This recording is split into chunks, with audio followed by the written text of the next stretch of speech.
Merry meet, my fellow bookish witches. Welcome to Witchy Reads, a place where we talk about books and other bookish things. Sequels, book twos, sometimes the middle child. However you view them, it's no secret that the conversation surrounding sequels in any area of media can lead to some hot takes. This is mainly due to the myth surrounding sequels, that of the bad sequel. The myth of the bad sequel suggests that sequels are inherently inferior to their predecessors, regardless if the original was actually good. This isn't meant to be an exaggeration. I do believe there is a certain subsect of people who think when they are told something is a sequel that they should brace themselves for something subpar. I would say that the fallout of a bad sequel is even worse if the original is beloved by fans. Expectations are higher, thus the disappointment is harsh and swift. The question is this myth an oversimplification? After all, there are many sequels, good,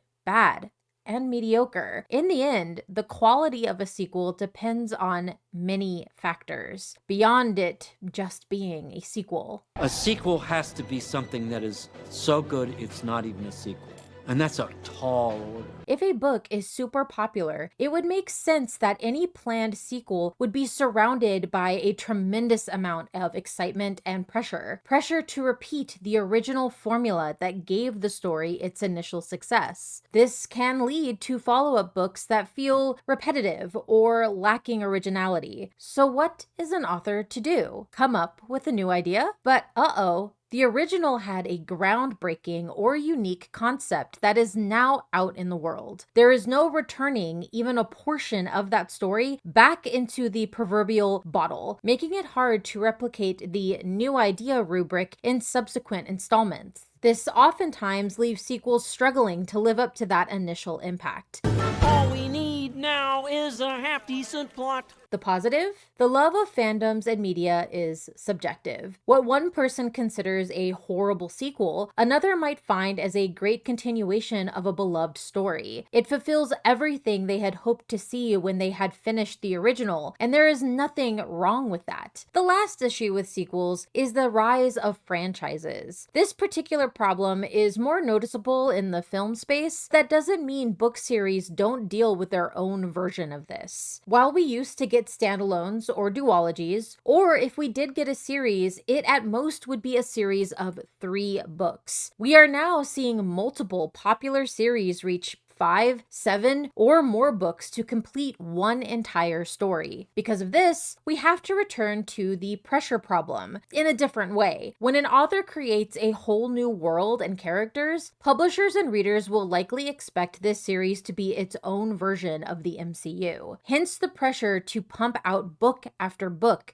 sequel after sequel to appease this need. This demand from fans might feel like a never-ending cycle that authors feel like they can't escape from. I don't mean to be a stickler, but this is the 7th sequel to our original motion picture. Is this necessary though? I think if a great story can be told and wrapped up in 1 or even 2 books, it is perfectly fine, and we need to maybe start normalizing that. There is no need to continue what is arguably a complete story, especially if there really isn't more story to tell.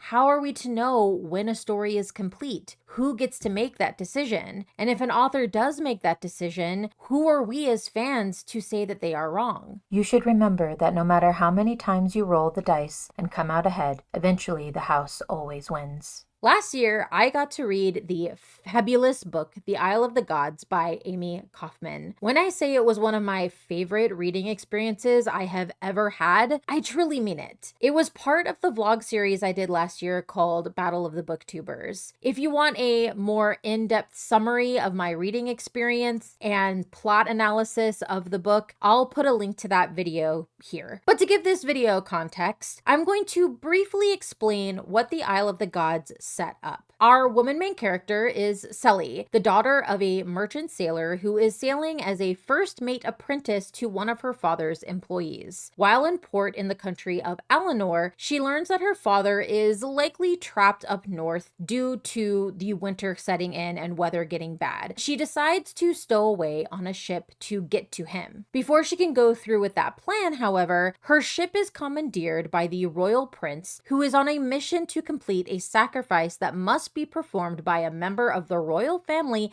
every 25 years to their goddess that they worship. In this world, there are multiple gods and goddesses that are the children of who they call the mother goddess. Each god and goddess has their own country that is full of devout followers. Over 500 years ago, there was a mighty war, and the god of risk was ensnared by his sibling, the goddess of war, which is this royal family's deity. Selly is obviously not happy about this turn of events, but after her crew and ship are attacked and destroyed, she promises the prince, Leander, to get him to the Isle of the Gods in order to complete the sacrifice, in order to stop any potential war from happening. In the country of Messene, there is Ruby and her sister Leskia. Leskia has two character traits, that in seeking approval from her older sister and her zealotry for her god, the god of risk, who she feels has been unjustly trapped for far too long, and is why she is the one who stages the attack on Selly's ship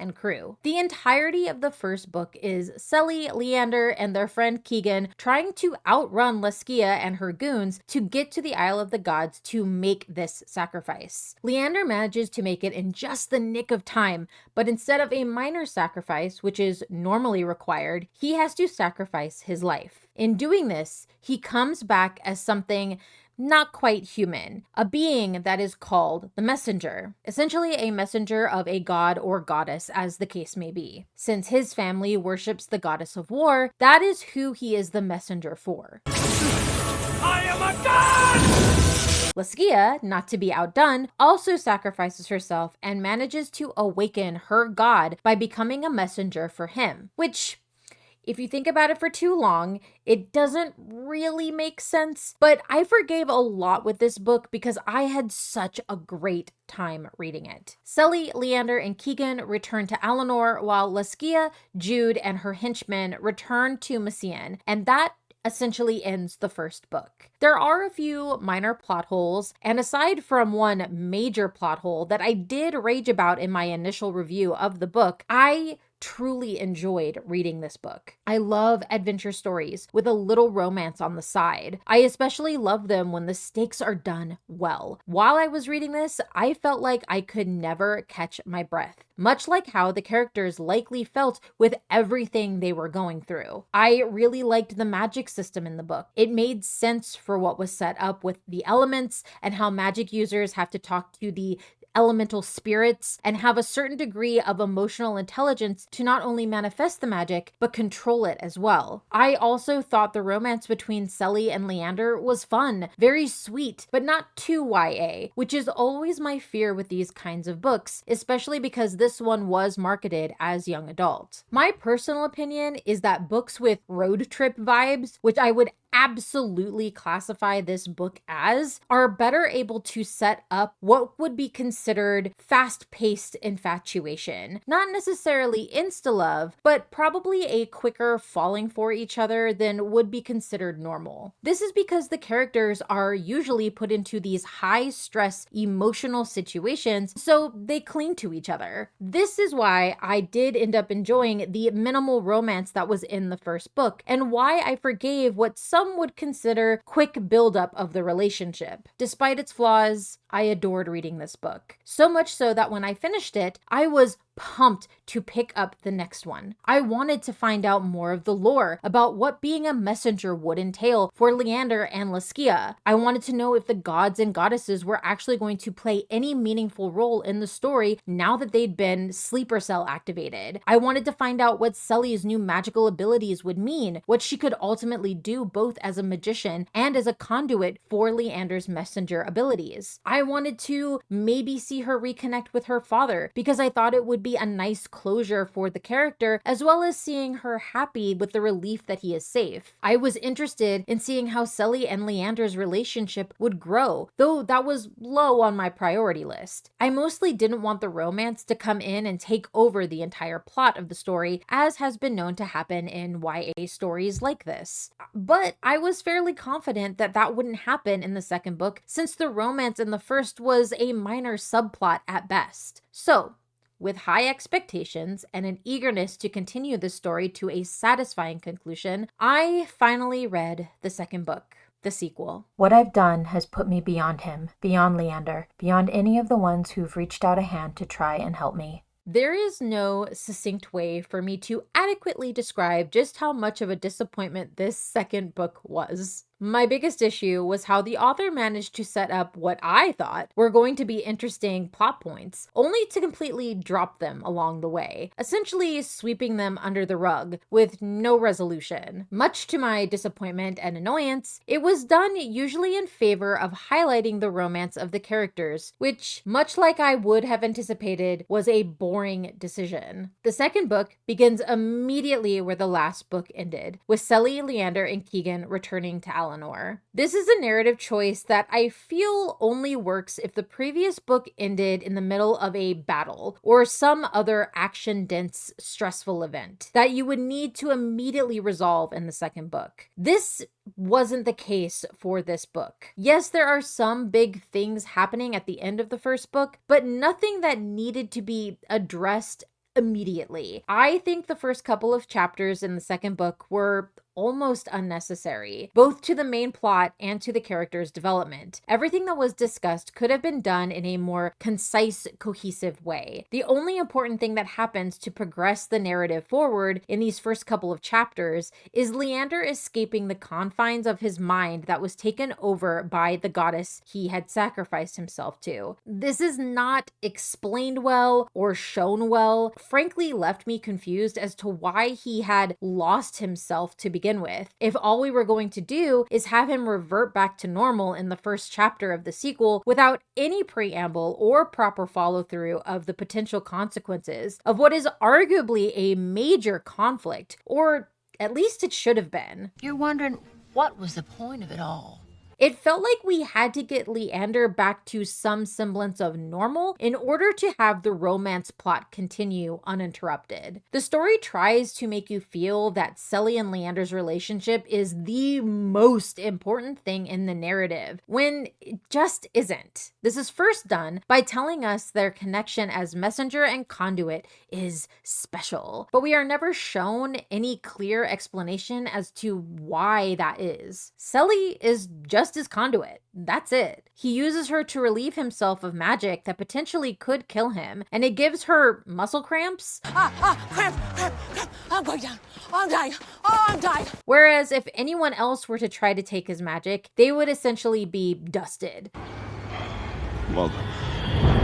Her magic, which is arguably extremely unique, is never explored further than her role as it pertains to Leander's overwhelming power and what needs to be done to cull it, which is such an infuriatingly obvious downgrade for Sully's character. They then try to push the weaker plot point of the fact that they come from two different worlds. There are way more interesting plot points. I didn't need to have the side love plot revert to a Timu Romeo and Juliet situation. This is handled so clumsily that at some point I just felt like it was utterly pointless and served nothing to progress the characters further in their stories, either together or individually. Adding to the downgrades, the magic system in the second book has also been watered down to a ridiculous degree. The first book went into detail about how the magic works, what a magic user must give up to tap into their power, how each element has different elemental spirits that need to be appeased in a specific way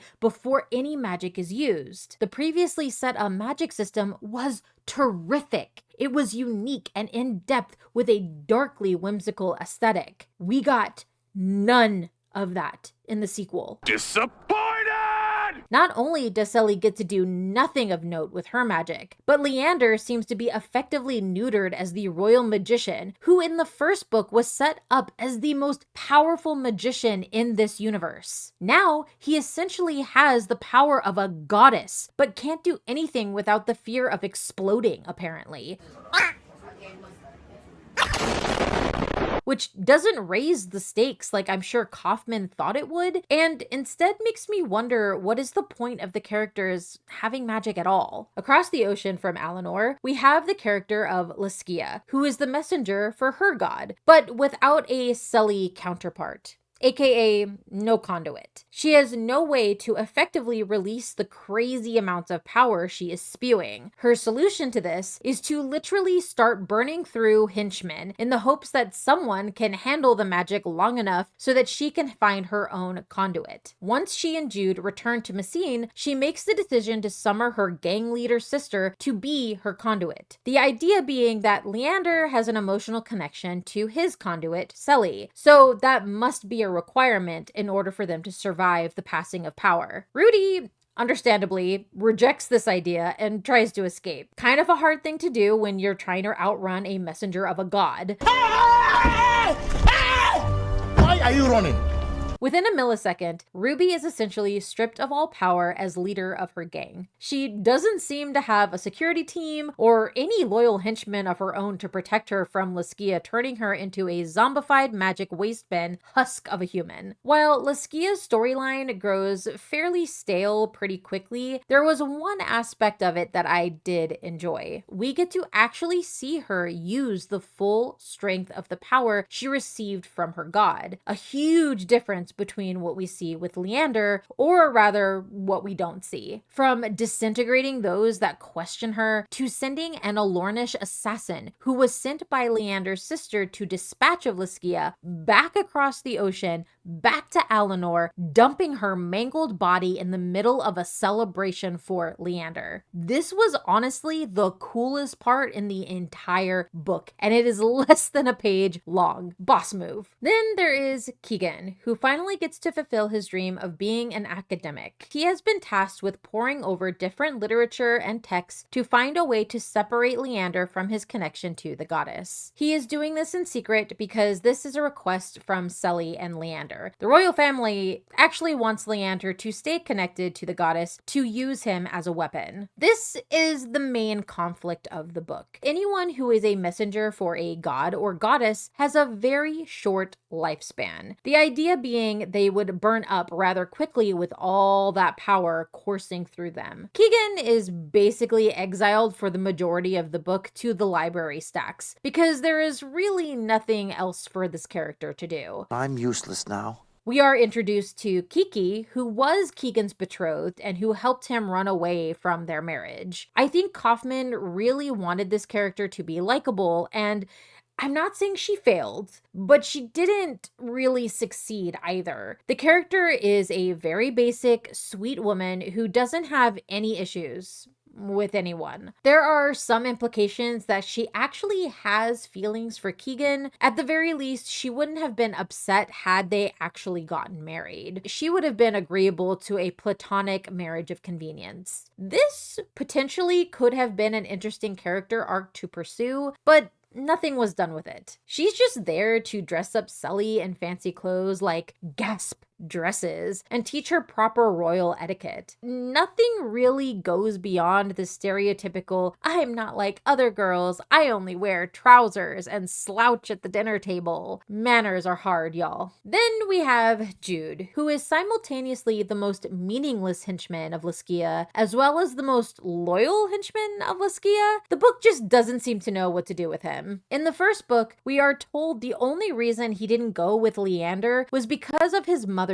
health, only to have her die immediately in the second book. There is no resolution as to why his mother took him from his life in Alinor, why she hid the fact that Leander had tried to find him to help him. No closure for Jude. Very frustrating, and I'm guessing it was meant to be a way for us to care more about this character. Didn't work for me. Within his POV, we do take a turn into a side romance plot between Jude and Tony, a bartender for Ruby's nightclub. job. We get a few unimportant pages of domestic bliss with these characters, only to have Jude abandon Tony by putting him on a train out of Messian due to a mass exodus over the country being on the brink of war. It felt very reminiscent of a World War II era scene at a train station where two characters are saying goodbye, only it's a Killian. I do love that. And had it been in any other book, it would have been super sweet. If this was a relationship that needed to be added into the story, I felt bad for the lack of care it got. Jude then returns to Laskia, who seems to have forgotten him up until his return of his own volition, so he really put himself into this situation. Oh, fuck. I can't believe you've done this. This is one of the main reasons I disliked this character in the first book, and this continues into the second book. We know from being in his POV that the plan is to be a double agent for Leander, which just doesn't make sense at this point in the story. Regardless, he ends up back in Laskia's good graces. Another quick side plot is the return of Sully's merchant father. This wasn't nearly as emotionally impactful as I think Kaufman wanted it to be, and what I hoped it would be. By the time this happens, I had completely forgotten about the fact that Sully's father was still technically missing. He just comes back, Sully and him share a hug and one minor father-daughter conversation, and that's it. Nothing more is done with this relationship, and if I remember correctly, her father just goes back to being a merchant and leaves her to be the magic receptacle for the royal family. Dead of the year. Since the assassin Alinor sent to get rid of Laskia was returned to Cinder via the coolest magic sequence in the book, talk of war between Alinor and Messian has ramped up. But because we are not privy to these conversations following along in Sully or Leander's POV, the narrative tension fizzles and dies before it even begins. Things do come to a head on the messenger front when Keegan takes Leander and Sully to a temple of the mother to try and separate Leander from his goddess. It works. Sort of. It's unclear. The book just confirms that the goddess is now her own separate entity from Leander. Across the world, this has also happened with Laskia and her god. This separation was supposedly done with the power of the mother, whose conditions are her two children meet at the heart of the world to try to resolve their disagreement diplomatically instead of going to war. Stop the violence. Neither god or goddess is happy about this, but they acquiesce and send representatives from each of their countries to the heart of the world, which is just where the bibliothèque is located. This is the academic school/monastery that Keegan was trying to escape to in the first book. And just to make something clear, the bibliothèque was mentioned many times in the first book. Not once was it referred to as the heart of the world. That was strictly added in the sequel. I'm guessing Kaufman just thought it sounded better as the place where the countries were supposed to be coming to make peace. It just felt like a retcon. These meetings go as well as you would expect, with the god and goddess doing little to nothing to ease tensions because they are obviously hoping to send their representative countries to war. The book could have done something with the commentary about gods not caring about those who worship them. That's never touched upon. During this time, there is also a weird, arguably sexist plot where Sully is being forced to be more feminine by being made to wear dresses. As I mentioned, Kiki serves as a sort of girly mentor, which is fine, I suppose, though I would argue there are better ways to set up women friendships than this overused plot device. It felt very bland and inconsequential to the story as a whole. It felt like filler. During these talks, we learn that the bibliothèque is located on the land that was ravaged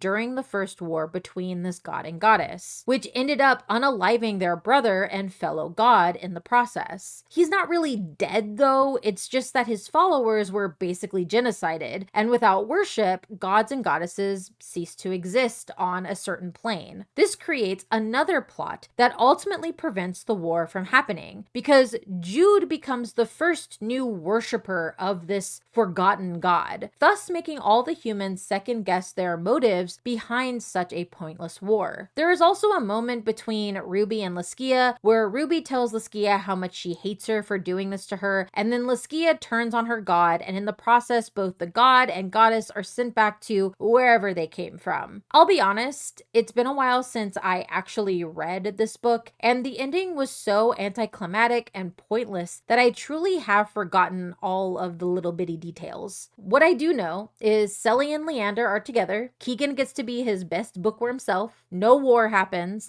Jude gets to find a new god, and that's it. I guess this is a happily ever after. I just wish the story hadn't taken such a sharp nosedive from where it had started. There was so much potential and it was squandered in the worst ways possible. The way I see it, someone's out to make a sequel. So it's our job to observe the rules of the sequel. It is time to recite the tenets of the sequel. Thou shalt not call forth a sequel unless the spirit of the first doth yet live and thrive. This is one of the big deciding factors if a sequel will either experience greatness or not. The likelihood of a sequel succeeding does increase if the first book in the series is good, but that is not always a guarantee. A book can be a breakout success with a unique premise and a rabid fan base. A lot of times it is due to this success that publishers will push for a quick sequel to ride that tidal wave and capitalize on profits. When a sequel is rushed, you run the risk of ending up with an incoherent, inconsistent sequel. A sequel is especially hard to justify when one wasn't warranted in the first place and was only pushed out to make money instead of continuing a story with a compelling narrative. There's a sequel coming. You know, there's bucks to be made. Thou shalt not tread the path of mere mimicry. Weave anew with reverence and vision. The amount of sequels that make the mistake of repeating the narrative beats of the first book is far too many. This is the pain of instant gratification that has zero standing power if the goal is to build off of and from the first book. Lightning in a bottle, a culmination of a great concept, great writing, great characters, and debuting at a time when audiences were seeking something special. Once the lightning has been released, it is really hard, impossible even, to put it back into the bottle to be rewritten, repackaged, and re-released. There might be some examples where this can succeed, but it is extremely rare and hard to pull off. Thou shalt heed the sacred balance, honor both the spark of change and the cloak of familiarity. Despite what I just said about not repeating the narrative beats of the first book in the sequel, there is also a balance that must be walked, giving fans something new while also giving them something familiar. The original story is popular with readers for a reason. They are drawn to the elements of the story, the concept,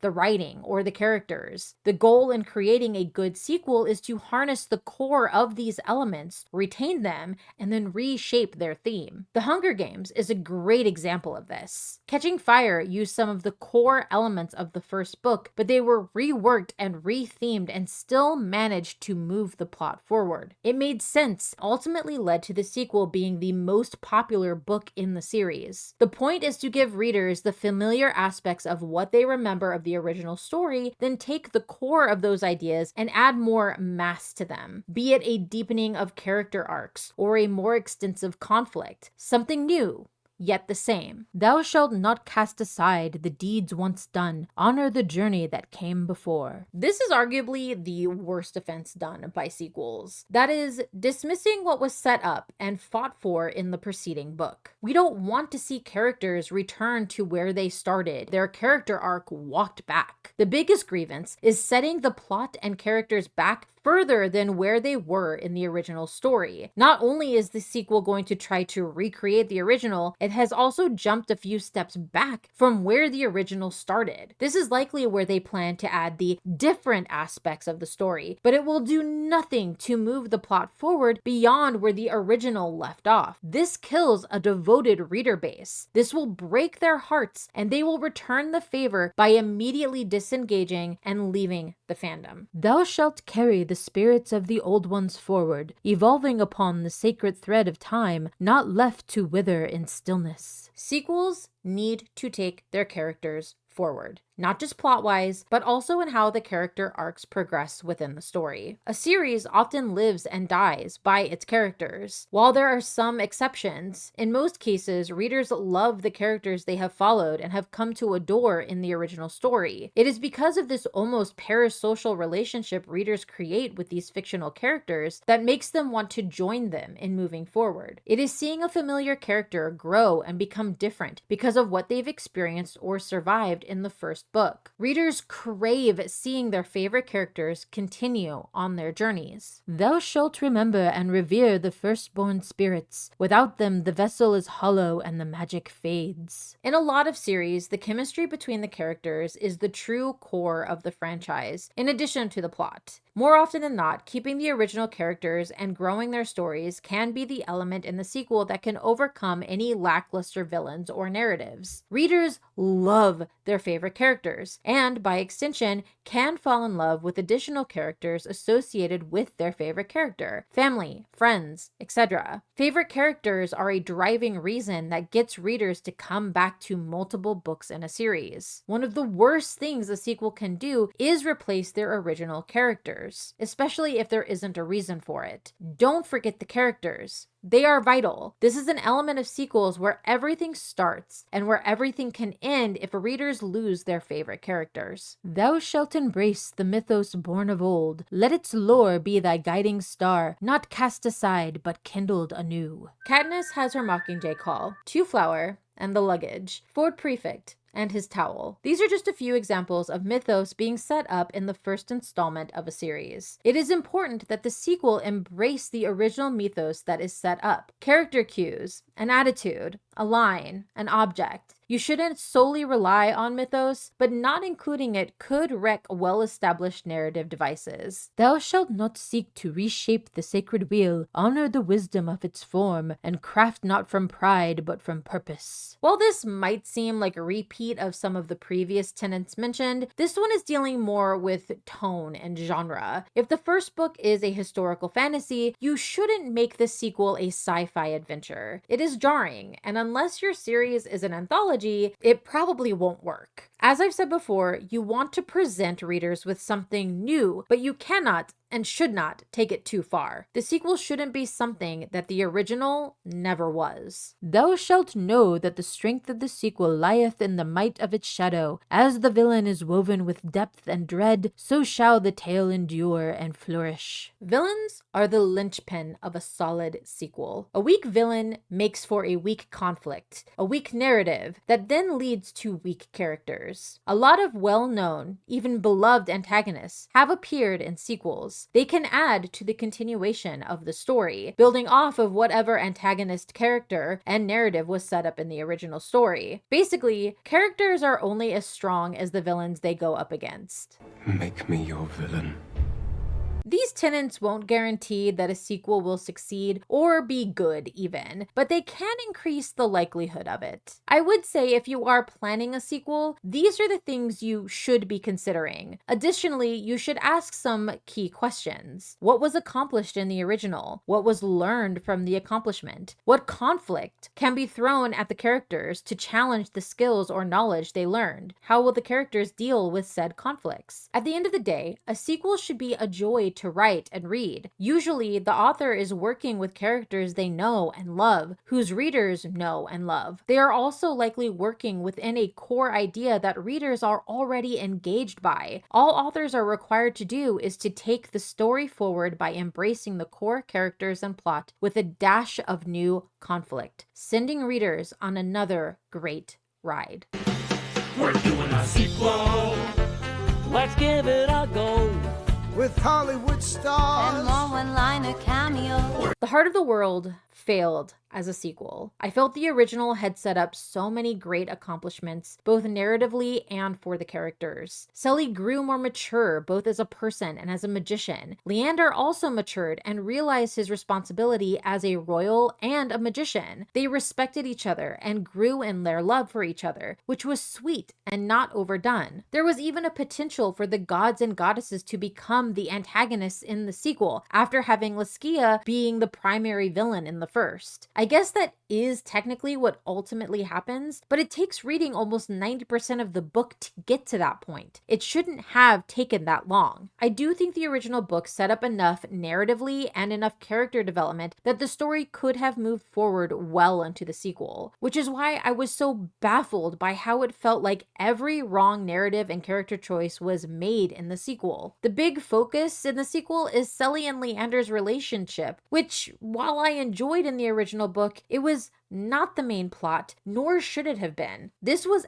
absolutely the correct call to make in the original and should have continued into the sequel. My theory for why there was this shift in importance to their teen angsty relationship is because of stagnation of the setting. Let me explain. The big appeal in the first book, for me at least, and part of the reason why the story worked so well, is that they essentially were on a road trip. They were constantly moving from place to place, action to action. There was very little stagnation, and when the narrative did happen to stall, it was filled with little character moments that added to the characters' growth. In the second book, the characters are stuck in one primary location for a majority of the story, and the characters just didn't know what to do with themselves. So instead of worrying about the magic or the gods and goddesses, the priority became figuring out if their love was real or forced due to their roles as the messenger and conduit, which was an interesting point to think about, but it shouldn't have been the only thing we lingered on for chapters and chapters. It got to the point where I just didn't care anymore. Since this was a duology, the sequel was meant to be the end. I've noticed that some duologies feel like they initially wanted to be a trilogy, and The Heart of the World is no exception with its finale. It felt surprisingly rushed and half-baked. There wasn't enough setup or growth with the characters or narrative to justify where the story ends up. I think this story deserved better, and I'm sad that it didn't get that. With how much I adored The Isle of the Gods, it hurts knowing that its sequel was such a disappointment to me. Aside from it failing as a sequel, the book also suffered from not being cohesive in its multiple plot threads. It also did way more telling versus showing. Telling isn't always bad, but I do think you need to find a balance between the two to make the story readable. The balance was off from beginning to end, and if you are needing to do more telling in your sequel, something has broken in the narrative. I do believe there was a story buried in this that would have worked as a decent sequel. I think the author didn't know what to do with her characters now that they had experienced all that they had in the first book, and it felt like in a flash of panic, she reverted them back to what they originally were. Actually, I think she reverted them further because this book also felt way more YA than the first, engaging in annoying YA tropes that serve nothing to the story except to make characters that I had grew to care about frustrating shells of what they once were. Even though there were things I did enjoy, they were little pieces that couldn't fit into the whole to make the story better. The Heart of the World by Amie Kaufman is getting 2.5 stars from me. It's a bit of a weird feeling to feel sad that there won't be another book since this is a duology, but I also feel glad in a way that this is the end. I would be worried if the story continued at this point, which is how a poor sequel can suck the joy out of a story, especially if it is meant to continue into a trilogy or beyond. Is this simply another sequel? Well, if it is, same rules apply. But here's the critical thing. If you find yourself dealing with an unexpected backstory and a preponderance of exposition, then the sequel rules do not apply, because you are not dealing with a sequel. You are dealing with the concluding chapter of a trilogy. That's right. I would love to get your opinion on sequels. What do you think of them? Have you encountered more bad or good sequels? I personally think it's a mixed bag. I don't think I've encountered more bad or more good. It seems I have been like 50-50 in a lot of the instances where I've engaged with sequels. I would hope that as stories progress and we give authors more space to build their characters and their narratives, that sequels will get better. Although I have noticed with more popular series, since publishers are more interested in just pumping out books, that's not always the case. I do hope that changes though, but I would love to know what everyone else thinks. So please leave a comment below. If you enjoy my videos and would like to support my channel, the best way to do that right now is to like this video, subscribe to my channel, and leave a little comment below to let me know that you were here. It is a huge help, and I greatly appreciate it. Until our next chapter together, merry part and blessed be.